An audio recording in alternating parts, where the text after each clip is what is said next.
Meus irmãos, é um grande prazer lhes receber. Todos vocês são muito bem-vindos. Vocês de casa também aí. Temos quase 2 pessoas na internet. É um privilégio ter vocês com a gente aí, que a gente possa viver hoje essa santidade, esse amor de Deus, essa presença do Senhor. Hoje a gente tem vivido dias de propósito de Deus. A gente está buscando aí 21 dias mergulhados no amor de Jesus. Temos lido o Evangelho de João, nós temos orado, temos pregado a palavra, e a cada dia Deus tem renovado a gente, Deus tem falado conosco. Hoje de manhã, para nossa alegria, nós vimos como Deus tratou o pecado da gente. O legal de tudo, meu irmão, é que Deus nos acolhe. Aquela mulher do capítulo 8 de João, ela foi acolhida. E a partir desse momento de acolhimento, o Senhor a defendeu. O Senhor a instruiu e deu a ela uma nova vida. É assim que o Senhor trata o pecado da gente. Ele não nos lança fora porque nós erramos. Ele nos corrige e nos dá uma nova vida. E agora à noite eu quero falar um pouco com os irmãos também acerca do poder da verdade. Meu irmão, a verdade, ela liberta o ser humano. O problema é que a pós-modernidade chegou trazendo consigo a verdade individual, ou seja, cada um tem a sua verdade. Então, se cada um tem a sua verdade, logo a mentira não existe. Porque eu tenho a minha, você tem a sua, e aí a ideia é que todo mundo respeite a verdade do outro. Meu irmão, uma meia-verdade é uma mentira inteira, ou não é assim? Hoje, as heresias, elas têm conseguido se proliferar no meio da igreja, porque a gente começa a questionar a verdade absoluta de Deus. A palavra de Deus é a verdade. Jesus Cristo, Ele é a encarnação dessa verdade. E no capítulo 14 ele fala: eu sou o caminho e a verdade e a vida. Ninguém vem ao Pai a não ser por mim. Ou seja, esta verdade é um axioma, ou seja, ela não pode ser contestada, questionada, ela é uma verdade acima de todas as coisas. Só que nós queremos viver num mundo de faz de conta. E o resultado de tudo isso é o que nós vemos por aí, as pessoas absolutamente enganadas, achando que fizeram um grande negócio. Já viu como é que o estelionato se processa na vida de alguém? O sujeito, ele vai cair na mão de um estelionatário. O que é o estelionatário? Ele promete algo que ele não pode cumprir. Ele tem para você uma meia-verdade que te leva a um desejo, a querer algo, e esta meia-verdade logo, logo se transforma numa mentira completa, e quando você vê, no lugar de ganhar o que você queria, você perdeu o que tinha. Não é assim? Hoje, quando nós falamos do Evangelho, as pessoas começam a questionar: que Evangelho é esse? Só existe um Evangelho, o Evangelho de Jesus Cristo, o Evangelho da verdade, que liberta o ser humano, que dá nova vida ao ser humano, que arranca a gente das trevas. E a verdade de Deus, ela precisa ser vivida por nós. Nós estamos num domingo à noite, num templo, e investimos um tempo precioso. Você que está em casa também investiu esse tempo para ouvir a verdade. E se nós não pusermos a verdade em prática, nós jogamos fora esse tempo. Por mais dura que seja a verdade, ela é muito melhor do que muitas mentiras macias. A mentira tem o propósito de, num primeiro momento, apaziguar a alma, mas no final causa tormento na vida da gente. Que essa noite a verdade de Deus seja manifesta no coração de cada um de nós. Que a gente compreenda o poder dessa verdade para nos transformar. Jesus é a verdade que transforma o ser humano. Abra sua Bíblia, por favor, em João, capítulo 8. Estamos no dia 8 do nosso propósito. Lemos hoje o capítulo 8 do Evangelho de João. E eu quero, junto contigo aqui, prosseguir. Capítulo 8, a partir do verso número 30.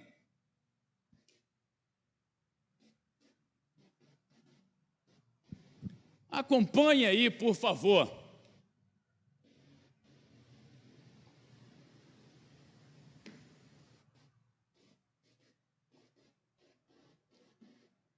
Pois bem,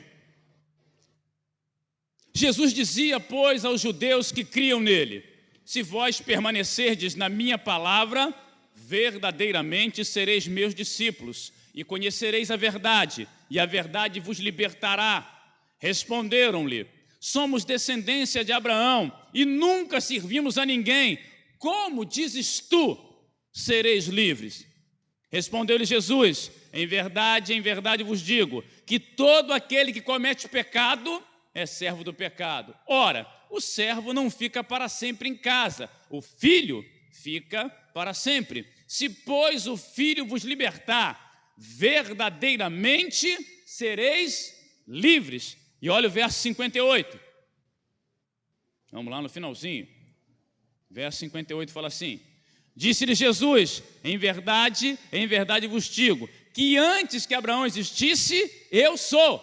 Então pegaram em pedras para lhe atirarem, mas Jesus ocultou-se e saiu do templo, passando pelo meio deles, e assim se retirou. Senhor, obrigado pela tua palavra, a verdade que liberta, e nós estamos aqui, Senhor, de coração aberto, expostos, ó Deus, à tua palavra. Espírito Santo de Deus, ministra sobre nós, arranca de nós todo engano, que toda escama caia dos olhos e a verdade brilhe patente aos nossos olhos como ao sol do meio-dia, e assim decidamos pelo Senhor, em nome de Jesus.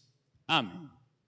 Meus irmãos, o capítulo 8 de João, ele começa com o perdão de Jesus para a mulher adúltera. E no meio desse perdão, tem toda essa confusão que a gente viu acontecendo aí. Olha, tem fulano fez isso, Beltrano fez aquilo, aquele negócio todo, a gente nunca foi escravo, como é que você pode fazer isso? Por que você está perdoando essa mulher? Teve todo esse bafafá, e aí quando chega no versículo número 30, Jesus começa a tratar com eles, começa a ensinar eles, começa a falar acerca da fé, e a partir desse discurso dele, muitos creram nele. O texto fala que muitos, não foi um nem dois, muitos creram nele. Gente, é muito fácil a gente se encantar pela verdade. Quando a verdade bate no coração da gente, o coração parece que vai explodir de alegria. Só que viver a verdade numa sociedade baseada na mentira é desafiador, gente. Você não precisa brigar com ninguém para fazer inimigo, não. É só você viver a verdade. Onde você trabalha, se você tem uma postura ética comprometida com a verdade, as pessoas não vão gostar de você. Vão te perseguir. Ei, você viu fulano? Fulano, maior puxa-saco do patrão. Não, você está vivendo a verdade. É isso que os caras fazem. Quando você vive a verdade no lugar que você mora, a pessoa fala: fulano quer ser melhor que todo mundo. Não é ser melhor não, meu irmão. É porque a verdade tira as escamas dos olhos. Ela produz na gente condições de viver melhor, de viver uma vida plena aqui na terra e para sempre. O que as pessoas não se dão conta é que a vida não termina no túmulo. A vida vai muito além disso. E se a minha esperança é só para essa vida, eu sou o mais miserável de todos os homens. E eu contemplo esse texto aqui, e eu entendo que este é o momento da verdade agir na minha vida. Eu preciso pedir ao Senhor: Senhor, assim como aqueles homens ouviram a verdade e creram nela, que eu creia. Abre o meu entendimento, abre o meu coração. Jesus é a verdade que liberta o ser humano, a verdade que dá vida, que dá sentido, que dá propósito, que transforma a gente. Como isso? Primeiro, lá no verso número 31, olha só. Jesus dizia, pois, aos judeus que criam nele: se vós permanecerdes na minha palavra, verdadeiramente sereis meus discípulos. Meu irmão, a verdade, ela nos assemelha a Jesus Cristo. Aqueles homens creram nele, e ele falou: olha, crê, muito bom, parabéns pela decisão que vocês tomaram, porém, vocês precisam agora permanecer na minha palavra. A palavra de Deus, ela é a encarnação da verdade. João capítulo 1 fala sobre isso. No princípio era o verbo, e o verbo se fez carne e habitou entre nós. Ou seja, a verdade é a palavra. Se vocês permanecerem na minha palavra, verdadeiramente sereis meus discípulos. Vocês querem ser semelhantes a mim? Vivam o que essa palavra diz. Não é complicado, meu irmão, é simples. Só que é desafiador, porque tira a gente do lugar do conforto, da mentira, do engano, do jeitinho, do atalho. Não há atalhos para aqueles que querem ser discípulos de Cristo. Se eu quero ser igual a Jesus, não existe jeitinho. É a palavra, é ali, é me alimentar, é me nutrir da palavra, é estar na palavra, é não desanimar da palavra. Dia após dia, nós precisamos estar nessa verdade, estar nessa palavra para ser igual a Jesus. Esse é o nosso propósito, que quando as pessoas olharem para nós, elas não nos vejam mais, mas vejam o Senhor. Esse é o grande propósito, é a razão de ser do Evangelho. É quando eu cada vez sou menos visto e Jesus é visto na minha vida. E é o que tem faltado hoje. As pessoas querem ter estilo próprio, não é? Não, porque esse é meu estilo. O meu estilo é ser invisível, para que Cristo seja visto. João Batista fala sobre isso. Importa que ele cresça e eu diminua. Eu preciso ser igual a ele. Você está percebendo como essa verdade é incômoda? Porque em um tempo de tanto antropocentrismo, no qual o homem está no centro de tudo, a palavra de Deus coloca Jesus no centro de todas as coisas. E nós só conseguimos ser felizes quando nós somos deslocados do centro do universo para o lugar de servos do Senhor.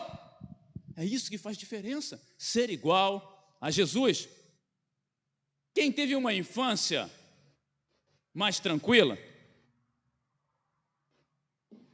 passou pela experiência de comer goiaba branca, não é? E goiaba branca, ela costuma ter o bicho da goiaba.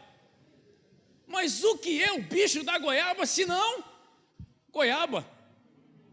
Ou não é? Você estava mordendo a goiaba, daqui a pouco a goiaba está fugindo da sua boca pelo canto, você tem que buscar a goiaba, não é? Gente, aquele bicho que está lá dentro, ele come o quê? Ele é goiaba, meu amigo, desculpa, mas não é outra coisa não, é uma goiaba com perna. Importa que o mundo olhe para a gente e vê.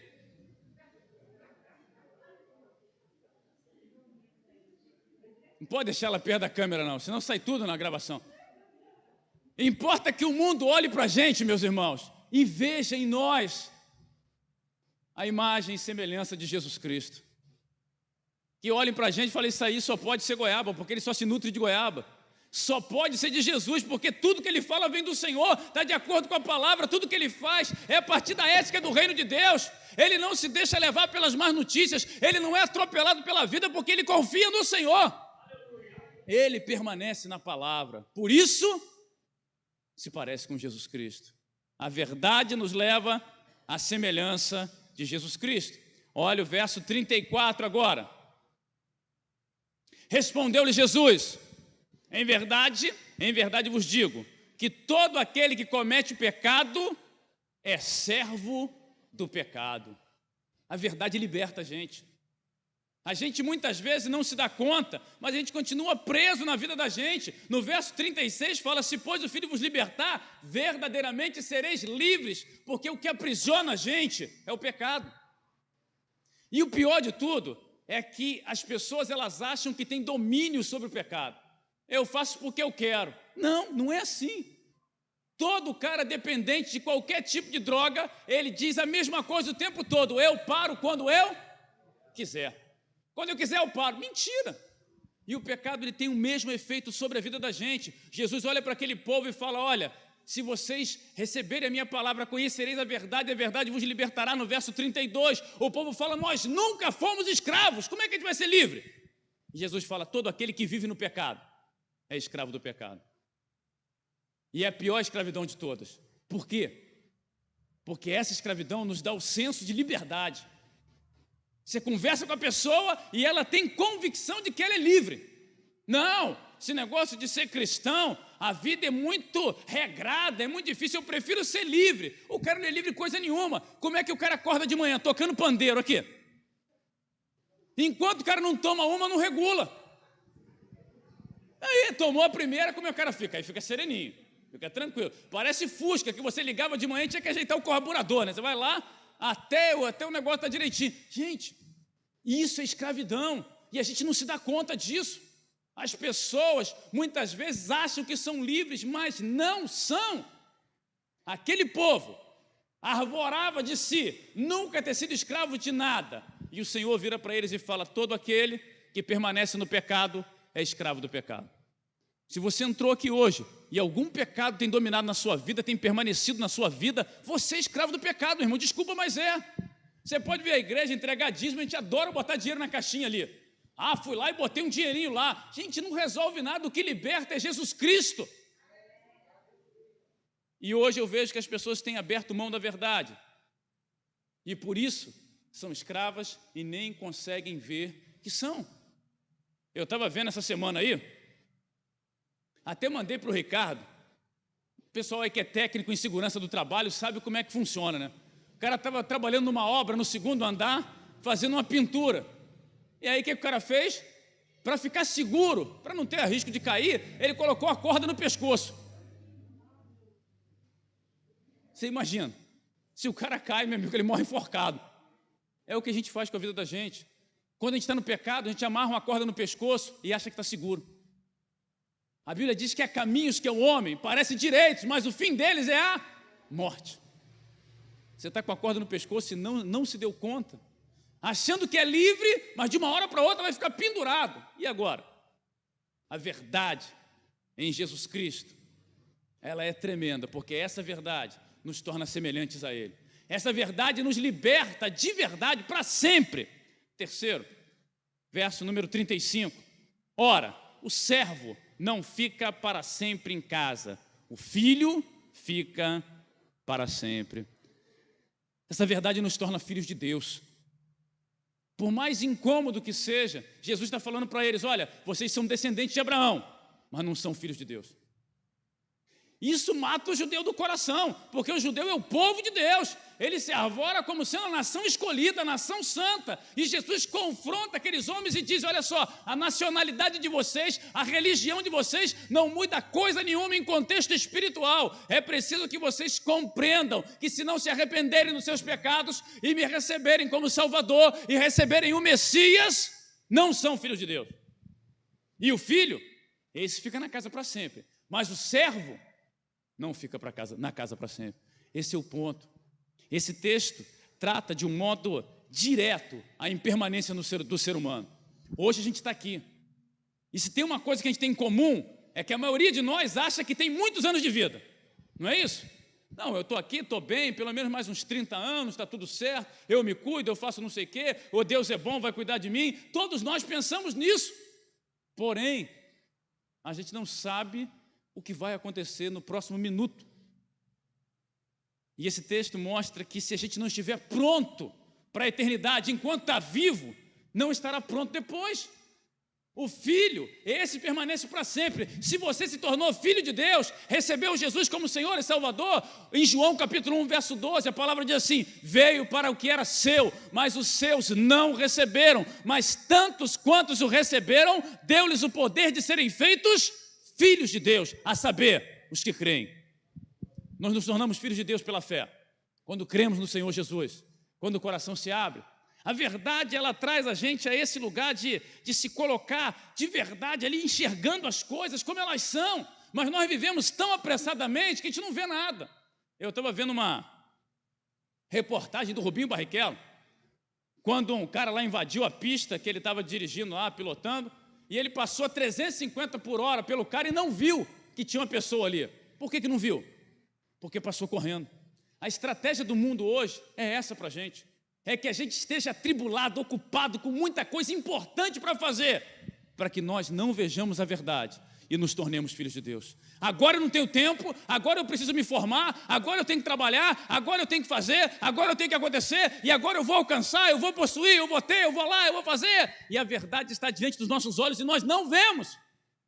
Desacelera um pouco aí agora. Respira. A verdade de Deus é revelada diante dos teus olhos agora. Está claro para você, você está enxergando. E esse momento no qual a verdade se revela, ela nos leva a uma decisão difícil. Dá uma olhada lá no verso número 59. Então pegaram em pedras para lhe atirarem, mas Jesus ocultou-se, saiu do templo passando pelo meio deles e assim se retirou. Gente, aquele povo ouviu a verdade, foi confrontado pela verdade. Jesus falou com eles: olha, eu, a encarnação dessa verdade, quero que por ela vocês sejam semelhantes a mim, que vocês sejam livres, que vocês de fato se tornem filhos de Deus, mas precisam me receber. E o que eles escolheram? Pegarem pedras para apedrejar o Senhor. A escolha diante da verdade é difícil, porque a tendência de muitos é querer aniquilar a verdade pela violência. Pessoas falam hoje em dia sobre violência. Ah, porque não sei o que, a violência contra a mulher, a violência contra fulano, contra ciclano. Nenhuma violência deve ser tolerada. Porém, talvez a pior violência que façamos seja contra o Senhor Jesus. Aqueles homens pegaram em pedras para atirar nele. A gente fala: poxa vida, pastor, que homens terríveis, que homens cruéis. Muitas vezes a gente não pega em pedras, mas o coração é tão empedernido que a gente não consegue confiar nele. É fácil criticar o outro, difícil é, quando exposto à verdade, receber Jesus como Senhor e Salvador. E esse é o grande desafio dessa noite. É que nós, olhando para a verdade, para a expressão e a encarnação da verdade em Jesus Cristo, nos tornemos semelhantes a Ele, sejamos livres de fato, que por essa verdade nos tornemos filhos de Deus, e assim escolhamos hoje a Jesus, o nosso Senhor e Salvador. Você que está aqui e nunca entregou a sua vida a Jesus,